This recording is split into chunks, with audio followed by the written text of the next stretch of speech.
कि सलेबियों ने इससे मुतालबा किया कि आप हल्ब की जामा मस्जिद के ऊपर क्रॉस लगाएं। किंगडम ऑफ जेरूसलम की एक्चुअल फौज के साथ मौदूद की जंग हुई, बैटल ऑफ सनाबरा कहते हैं उसे। बैटल ऑफ सनाबरा सनाबरा। तना से लियाकत अली खान को जो मारे, उसको कोई और मारे, फिर उसको कोई और मारे, तो बिल्कुल। ये वाली असैसिनेशन भी पुरानी है। यहाँ पर हमें ये सबक मिलता है कि अगर ये रिदवान की असैसिनेशन ना हुई होती तो अभी सलाउद्दीन, आप अंदाजा करें, पैदा भी नहीं हुआ है। तो अभी तक सलाउद्दीन का नामो निशान नहीं है। सलाउद्दीन के पैदा होने से पहले ही बैतुल मुकद्दस फतह हो गया होता। इसने जैसे ही इसको हुकूमत मिली तो इसने भी अपने 2 भाई मारे। तो ये तो मैंडेटरी था ना, जो भी बादशाह होता था एक आध भाई मारना पड़ता था। अगर वो अपने भाई ना मारे तो मेरे ख्याल है उसको क्वालिफाई नहीं करता था। जंग सरमादा भी कहते हैं, मगर battle of the field of blood मुझे पर्सनली पसंद है। लग रहा है कि गेम ऑफ थ्रोन्स के कोई एपिसोड है, गेम ऑफ थ्रोन्स की कोई एपिसोड लग रही है। तो फर्स्ट फेज में हमने जाना कि मुसलमानों ने किस तरह आपसी गद्दारी के नतीजे में बैतुल मक़दस के अहम तरीन मामले पे कोई रिस्पांस नहीं दिया, बल्कि वो शख्स जो इतनी एफर्ट्स करके खलीफा तक पहुंचा भी, तो उसके नतीजे में खलीफा ने सिर्फ एक कमेटी बना दी।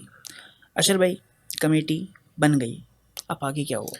इसके बाद हमारा सेकंड फेज शुरू होता है। इसको हम कहेंगे Seljuk civil war. Seljuk civil war. इस वक्त की पहले हम समझ लेते हैं कि पॉलिटिकल हालात क्या थे इस वक्त।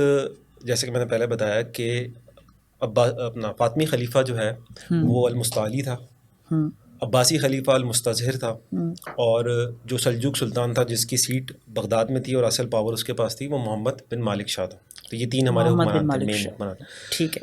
अब शहरों के अंदर सलीबी आ गए। फ़लस्तीन के काफ़ी सारे शहरों पर उन्होंने कब्ज़ा कर लिया। सिर्फ बैतुल मुक़द्दस पे नहीं, आसपास उन्होंने काफ़ी शहरों पर कब्ज़ा किया। 4 किंगडम में उन्होंने बांट लिया, आपस में बांट लिया, और 4 किंग्स हो गए, 4 किंगडम्स बना लिए उन्होंने। शहरों के अंदर से मुसलमानों को बिल्कुल कत्ल करके बाहर कर दिया था, मगर जो खेत थे वहाँ अभी भी मुसलमान थे। जो ज़री ज़मीन थी इस पर मुसलमान थे, काश्तकारी करते थे, उन्हें टैक्स देते थे। ये वो पहली विंडो थी, क्योंकि इससे पहले आप समझें कि यूरोप में कभी सिविलाइजेशन पहुंची नहीं थी। रोमन्स के कोलैप्स के बाद से यूरोप बिल्कुल जहालत का शिकार था। ये जो मुसलमानों से इंटरेक्शन था सलीबियों का, जो उनकी ज़री ज़मीनों पे थे, ये पहली बार जो साइंस थी मुसलमानों की, जो टेक्नोलॉजी थी, जो मुस्लिम कल्चर था, इन मुसलमानों के ज़रिए सलीबियों और उन सलीबियों के ज़रिए यूरोप पहुंचा। यहाँ तक कि चेस जो है, जो मुसलमानों ने ईरान में ईजाद किया था, जो आजकल ईरान है, यहाँ से चल के वो पूरे मुस्लिम एम्पायर में फैल चुका था। ये चेस का गेम यूरोप जो है वो इस दौर में पहुंचा है। इन ज़री ज़मीनों पे काम करने वाले मुसलमानों के ज़रिए सलीबियों तक, और सलीबियों के ज़रिए चेस जो है वो यूरोप तक पहुंचा। आप ये कह रहे हैं चेस जो है मुसलमानों की ज़्यादा, मुसलमानों की ज़्यादा। तो अब ये इस वक्त हालात थे, मगर मुसलमानों का वो वाला हाल नहीं था जो कि अंदलस में ईसाइयों या यहूदियों का था कि आप आराम से रहो, मगर मुसलमान हमेशा थ्रेट में रहते थे, उनके साथ हमेशा जुल्म होते थे, जो ज़री ज़मीनों पर भी थे। आसान अल्फाजों में इसको ऐसा कहा जा सकता है कि उस वक्त यूरोप या फिर जो सलीबी लोग हुआ करते थे, ये साइंस में, एजुकेशन में इतने ज़्यादा नहीं, ये थे ही नहीं, मतलब ज़ीरो थी नॉलेज, थी ज़ीरो नॉलेज थी। और मुसलमानों का इनके मुकाबले में एक अच्छा मुसलमान इनसे बहुत स्कोप आगे था इसके अंदर। ये सिर्फ जंगजू ज़्यादा थे। जो मुस्लिम क्रॉनिकल्स ने उस वक्त का लिखा है, जो हिस्टोरियंस ने लिखा है कि ये जंगजू बहुत ज़्यादा थे, तो जिसकी वजह से ये जीते थे। ओके, अब हमारा पहला बड़ा इंटरेस्टिंग कैरेक्टर आता है यहाँ पे, वो है हल्ब अलीपो। हाँ, अलीपो का जो उस वक्त हुक्मरान था उसका नाम है रिदवान। ये बड़ा कलरफुल कैरेक्टर है। इसकी जिस वक्त ये बैतुल मुक़द्दस फतह हो रहा था, इसकी अपने भाई दक्काक के साथ सिविल वॉर चल रही थी। तो बजाय इसके कि किबला अव्वल को बचाते, ये भाइयों से ही क्यों लड़ रहे हैं? हाँ, ये आपस में लड़ रहे हैं। इसने अपने 2 भाइयों का कत्ल भी किया था। बहुत कलरफुल फिगर है। अपने 2 भाइयों को कत्ल किया। एक भाई जो बच गया, जो बच के भागने में कामयाब हो गया, उससे सिविल वॉर चल रही थी। इसने साथ में, क्योंकि ऐसे लगा, ये था एक बिल्कुल उस तरह के लोग होते हैं ना जिन्होंने सेल्फ सेंटर्ड होते हैं कि यार मेरा मुफाद किस चीज़ में है। तो इसे लगा कि यार सलीबी अब मजबूत होते जा रहे हैं, तो मैं सलीबियों के साथ मुआहदा कर लेता हूँ। तो इसने सलीबियों को एक्चुअली खराज देना शुरू कर दिया, सोने के सिक्के देता था, जिसकी वजह से इसके शहर के लोग भी इससे नफरत करते थे। ये चीज़ इतनी बड़ी कि एक पॉइंट पर ये क्योंकि कमज़ोर होता जा रहा था, अब ये जितना ग्राउंड रिसीड कर रहा था, क्योंकि इसकी सारी अटेंशन थी मुसलमानों से लड़ने में, अपने भाई से लड़ने में, अपनी हुकूमत से लड़ने में, सिविल वॉर में। और सलीबी जो है वो, ये सलीबियों से भी इसकी जंगियाँ हुई, मगर सलीबियों को इसके मुकाबले में फ़तह होती रही और सलीबी इसे पीछे धकेलते रहे। एक पॉइंट वो आ गया कि सलीबियों ने इससे मुतालबा किया कि आप हल्ब की जामा मस्जिद के ऊपर क्रॉस लगाएं, मस्जिद के ऊपर क्रॉस लगाएंगे। और ये मान गया, क्योंकि ये कमज़ोर था और इसका सिर्फ ये था कि किसी भी तरह लगा दिया स्लेब, हुकूमत बच जाए। तो जब वो स्लेब लगा, तो हल्ब के उस वक्त एक रईस थे, हल्ब के रईस भी थे और काजी भी थे, उनका नाम था इब्नुल खशाब, अबुल हसन इब्नुल खशाब। इब्नुल खशाब ने जब ये देखा तो उन्होंने पहले तो प्रोटेस्ट किया, और जब प्रोटेस्ट से काम नहीं चला तो पूरे हल्ब के अंदर कौन सा तोड़ फोड़, प्रोटेस्ट, ये जो हम लोग जो करते हैं आजकल हम भी करते हैं ना प्ले प्रोटेस्ट। कार्ड लेके? हाँ, प्ले कार्ड तो नहीं होंगे, मगर प्रोटेस्ट शुरू हो गया, और फिर वो वाला प्रोटेस्ट हो गया जो कि जिसके बाद पे गवर्नमेंट एक्शन लेती है ना, तो वो वाला प्रोटेस्ट भी इन्होंने किया। तो यानी कि इन्होंने वहाँ लिया एक्शन गवर्नमेंट हाँ, ने। इन्होंने ग्रीन लाइन को आग लगा दी। तो जब बसों को आग लगाई तो उसके बाद ये हुआ कि जो हुक्मरान था रिजवान, उसने अबुल खशाब से कहा कि भाई मैं मजबूर हूँ, मैं क्या करूँ, तो वो तो आके कब्जा कर लेंगे मेरे शहर पे, तो मुझे अपना शहर बचाना है। तो इब्नुल खशाब ने मशवरा दिया कि हम एक वफ्द बनाते हैं और हम जाते हैं सल्जूक सुल्तान के पास बगदाद में, और वो क्योंकि एक बादशाह है और वो उसकी पावर भी है, real power authority. Real power है उसके पास, तो हम उससे बात करते हैं कि वो इस सिलसिले में कुछ करे। ठीक। तो रिजवान तो जान छुड़ाना ही चाह रहा था इब्नुल खशाब से, तो उसने कहा बिल्कुल आप यहाँ से जल्दी से जल्दी चले जाएं, फ़ौरन रवाना हो जाएं। तो इब्नुल खशाब पहुँचे बगदाद आके बादशाह से बात की, बादशाह को भी बात समझ में आई। तो बादशाह ने कहा ठीक है, मैं अपना एक कमांडर भेजता हूँ, और उसने उस वक्त मोसिल का जो हुक्मरान था उसको भेजा, मौदूद इब्न अहमद, मौदूद को भेजा कि तुम, ये मौदूद, वो मौदूदी वाले? नहीं ये मौदूदी वाले नहीं, उससे पहले वाले। अच्छा अच्छा। तो मौदूद को भेजा कि आप जो है सलेबियों के ख़िलाफ़ जंग का आगाज़ करें। अच्छा, अब मौदूद ने मुख्तलिफ़ इलाकों में सलेबियों को इंगेज करना शुरू कर दिया, जंगें झड़पें होना शुरू हो गई। अच्छा भाई, अभी तक तो मुझे सल्जूक बड़े सपोर्टिव लग रहे हैं इस स्टोरी के अंदर। सल्जूक सपोर्टिव थे, सल्जूक्स का मसला था कि इनकी सिविल वॉर बीच में आती थी, क्योंकि जो इनका बादशाह भी बगदाद में बैठा हुआ था ना, उसके पास भी सारा सल्जूक एम्पायर नहीं था, वो शहजादों में बटा हुआ था, जिनमें से रिजवान भी एक था। ठीक है। तो इसी बीच में ना जब रिजवान को ये पता चला कि मेरे किले पे हमला होने वाला है, तो उसने मौदूद को लिखा कि भाई आप आके मुझे डिफेंड करें। तो जब तक मौदूद की फोर्सेस पहुंची तो ये अंदाज़ा हुआ कि नहीं, वो हमला नहीं होने वाला।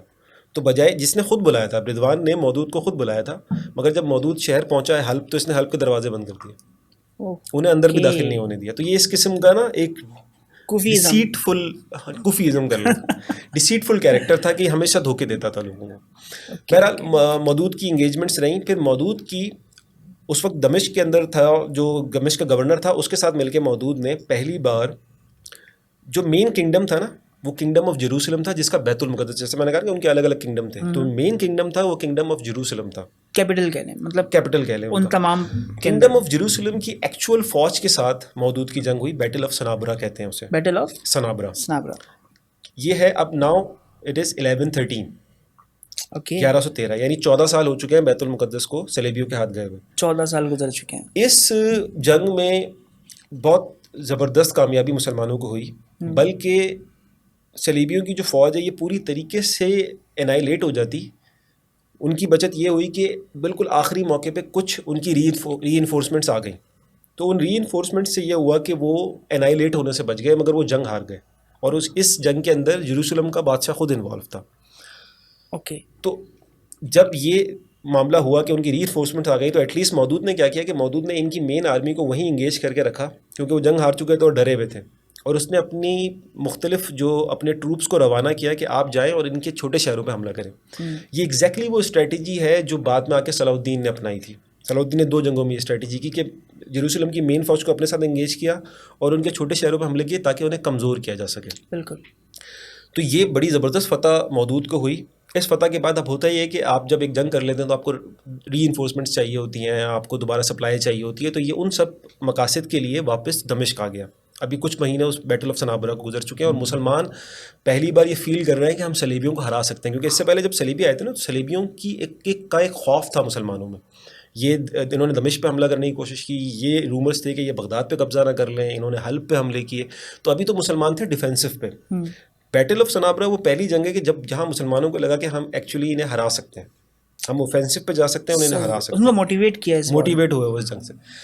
तो इस जंग के कुछ महीने बाद दमिश्क में जामा मस्जिद में जुम्मा पढ़कर मौदूद निकल रहा था, और मौदूद पर हशाशीन ने हमला किया। हशाशीन उस ज़माने में एक ख़ास ग्रुप था, हम उसकी डिटेल में नहीं जाते, जो इसी तरीके के अटैक्स करके, टारगेटेड अटैक्स करके, कॉन्ट्रैक्ट किलर्स होते थे, जिनकी इस वक्त बेस थी अलीपो में, जहाँ रिदवान की हुकूमत थी। रिदवान ने उन्हें एक पूरी बेस दी हुई थी अपने शहर में, और वो वहाँ से ऑपरेट करते थे।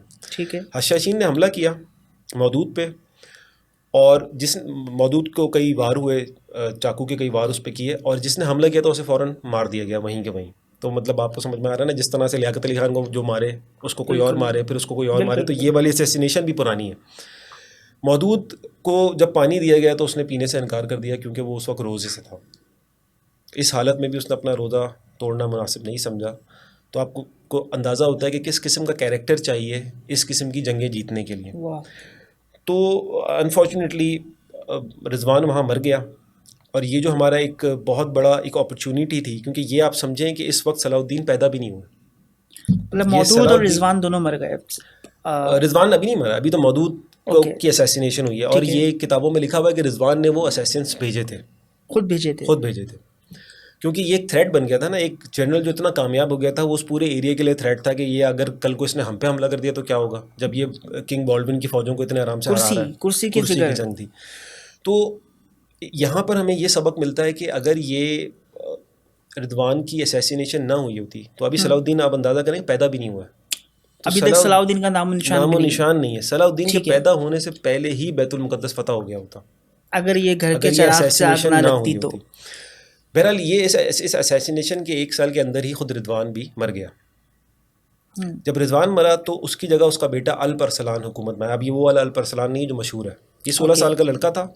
इसने जैसे ही इसको हुकूमत मिली तो इसने भी अपने 2 भाई मारे। तो ये तो मैंडेटरी था ना, जो भी बादशाह होता था एक आध भाई मारना पड़ता था। अगर वो अपने भाई ना मारे तो मेरे ख्याल है उसको क्वालिफाई नहीं करता था।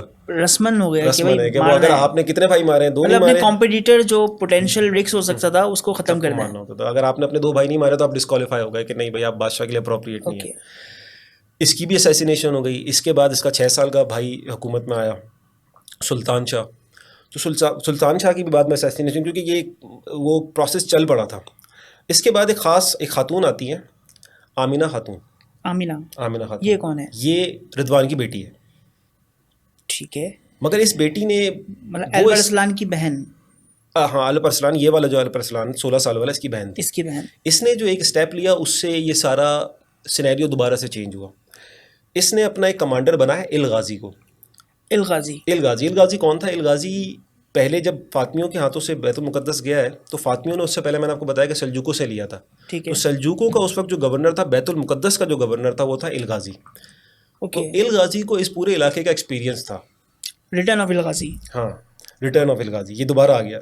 इसको इस इलाके का एक्सपीरियंस था, तो पहले उसने इसे गवर्नर बनाया, फिर उसके बाद आमना खातून ने इसको जानशीन बना दिया अपने भाई का, ठीक है। और ये इधर हुकूमत में आ गया। अब इब्नुल खशाब पहले ही, इब्नुल खशाब ये कर रहे थे कि इन्होंने जिहाद का मैसेज मुसलमानों तक पहुंचाना शुरू कर दिया था और ये पैगाम आम करना शुरू कर दिया था कि हमें जिहाद करके बैतुल मुकद्दस को वापस हासिल करना है। तो इल ये गाजी, काम कौन कर रहा था? ये इब्नुल खशाब, ओके। इल गाजी और इब्नुल खशाब ने मिलकर सलबियों से जंग की, और इस जंग का बड़ा ज़बरदस्त नाम है battle of the field of blood. Okay, battle of the field of blood. Battle of the field of blood. तो आप सोचेंगे वो कैसी बैटल होगी? मतलब किसी सीरीज के, किसी आज के दौर की सीरीज की एपिसोड बड़ा का नाम यो लग रहा किस्म है। का नाम है ना।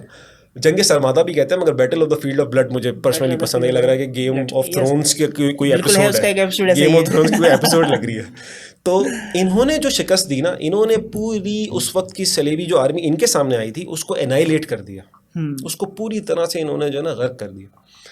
तो इनकी कामयाबी जो है वो मौदूद से भी बड़ी थी, मगर इनका इंगेजमेंट जो है वो डायरेक्ट जेरूसलम की फ़ौजों से नहीं था। नहीं था। इसके बाद इल गाजी ने एक काम किया जो आप सोचते हैं कि क्यों किया। तो इल गाजी ने अब नॉर्मली क्या होता है कि आप जब किसी फ़ौज को हराते हो तो आप उसका पीछा करते हो। ठीक तो है। ये एंटीओक की फ़ौज थी, तो इनको जो एंटीओक, वही किला जो सबसे पहले फतह किया था सलेबियों सबसे ने, पहले पता किया। इनका ताक़ुब करके एंटीओक को फतह करना था। ये करने के बजाय अपनी फतह का जश्न मनाने के लिए इल गाजी कई दिन तक शराब के नशे में धुत रहा, इंजॉय करता रहा। हो गया काम। इंजॉय करता रहा वो, ही वॉज इंजॉइंग हिमसेल्फ। और इस जो उसने अरसा ज़ाया किया उसमें उन्हें मौका मिल गया टू रीग्रुप, रिट्रीट करने का। रिट्रीट तो उन्होंने किया ही, मगर उन्होंने रीग्रुप किया, उनके पास रीइंफोर्समेंट्स आ गई, और Okay. जो उस वक्त फौरी तौर पे हमला करने का जो हासिल हो सकता था फ़ायदा, वो हासिल नहीं हुआ। और फिर उन्होंने जब रीग्रुप कर लिया तो बाद में इसे जेरूसलम के बादशाह ने फिर जंग हराई भी, अल गाजी को। और फिर इल गाजी जो है 1122 में इल गाजी की अपनी मौत हो गई।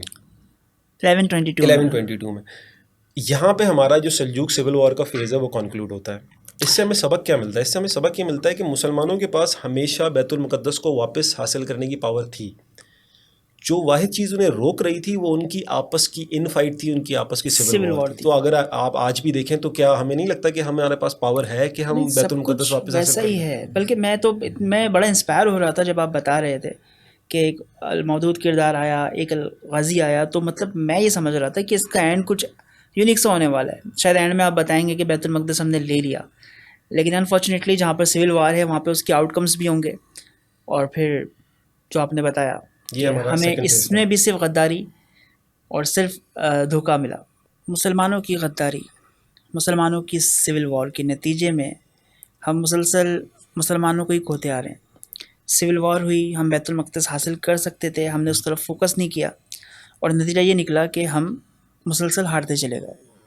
तो होता है ना कि आप एक विनिंग स्प्री पे होते हो तो आपको ज़रा एक विनिंग का हाई होता है। तो इमादुद्दीन को भी ज़रा विनिंग वाला हाई हो गया था, तो सोचा कि मैंने अलीपो भी ले लिया, मैंने मोसिल भी ले लिया, तो मैं बगदाद भी ले लेता हूँ। तो इमादुद्दीन ने उस ओवर कॉन्फिडेंस में बगदाद पे हमला कर दिया। 1144 में जो इमादुद्दीन जंगी ने एडिसा को जो फतह किया, इसके नतीजे में दूसरी सलीबी जंग का आगाज़ हुआ। जब ये खबर पहुंची यूरोप, तो पोप ने दूसरी सलीबी जंग का आगाज़ किया। यानी ये भी एक मैसेज जाना चाहिए कि औरतों का भी बड़ा किरदार है इस पूरी स्ट्रगल में, और आज की औरतों की भी बड़ी जिम्मेदारी है। तो ये एक सिंबॉलिक था, समंदर तक पहुंच के समंदर में नहाना, ये एक सिंबॉलिक था कि आपके आर्मर में हमने एक सुराख बना लिया। इमादुद्दीन के रूल ऑफ लॉ का ये हाल था कि बाज़ ईसाई जो है वो सलीबी इलाके छोड़कर नूरुद्दीन के इलाकों में आकर बस गए थे, क्योंकि उन्हें ये लगता था कि यहाँ जो डिलीवरी ऑफ जस्टिस है वो बहुत ज़बरदस्त, इम्पैकेबल है। तो कानून ऐसा था।